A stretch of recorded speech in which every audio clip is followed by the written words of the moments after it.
भारतीय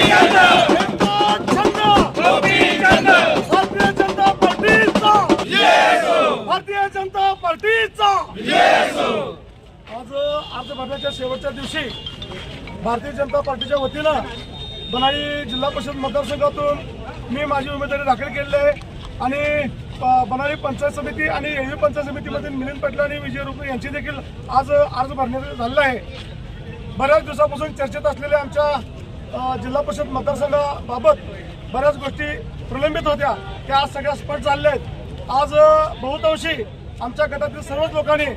एक निवडणूक एकजुटीनं एक दिलानं करण्याचं ठरवलेलं आहे। जे काही काळापुरते आमचे विरोधक होते ते देखील आता आमच्या नेत्यांनी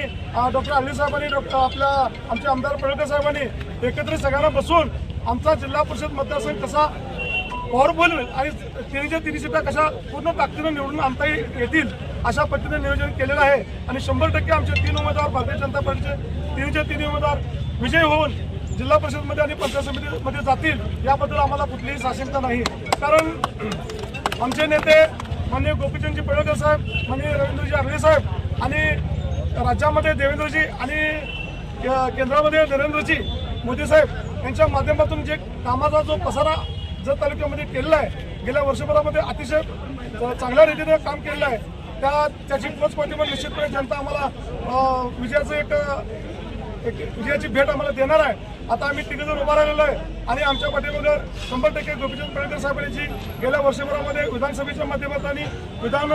परिषदेच्या माध्यमातून गेली 2-3 वर्षाची आपल्या जत तालुक्याचा विकास केला आहे। त्या विकासाच्या माध्यमातून आणि आमचे जे उमेदवार आहेत, आम्ही स्वतः असलो किंवा माझ्यासोबत असलेले उमेदवार आणि आमच्यासोबत असलेले सर्वच जी आमची टीम आहे, ती टीमला अतिशय चांगल्या रीतीनं म्हणजे जवळजवळ 9 वर्षात आपण पदापासून वंचित आहे, तरी देखील कुठल्याही पदाची अपेक्षा न ठेवता कायम नेहमी पक्षाचं आणि संघटनेचं काम चांगलं केलं आहे। त्या संघटनेच्या कामाच्या माध्यमातून निश्चितपणे आमच्या तिघांना यश मिळेल अशी मला आशा आहे आणि खात्री पण आहे आणि त्याबद्दल मला म्हणजे निश्चितपणे आज मी सांगू शकतोय की आमचे तीन जे उमेदवार आहेत ते प्रचंड मताधिकाने मला वाटतं तालुक्यामध्ये सगळ्यात जास्त मताधिक आमच्या 3 उमेदवार असेल, यामध्ये कुठलीही शंका मला बाळगण्याचं कारण नाही। फक्त आपल्या माध्यमातून मी एवढं सांगू इच्छितो की विरोधकांनी देखील आता या विकासाच्या गंगेमध्ये सगळ्यांनी सामील व्हावं आणि जे काही आता असं आम्हाला ऐकायला मिळतं की प्रकाश जंजाळे साहेब पण आता आमच्यावर येणार आहेत, त्यांचं निश्चितपणे आता आम्ही स्वागत करणार आहे। आमचे नेते म्हणून, आमच्या गटाचे नेते म्हणून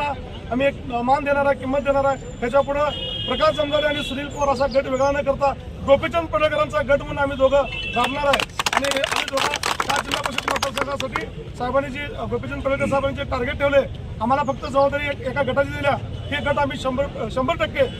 तिन्हीच्या तिन्ही चांगल्या सीटानं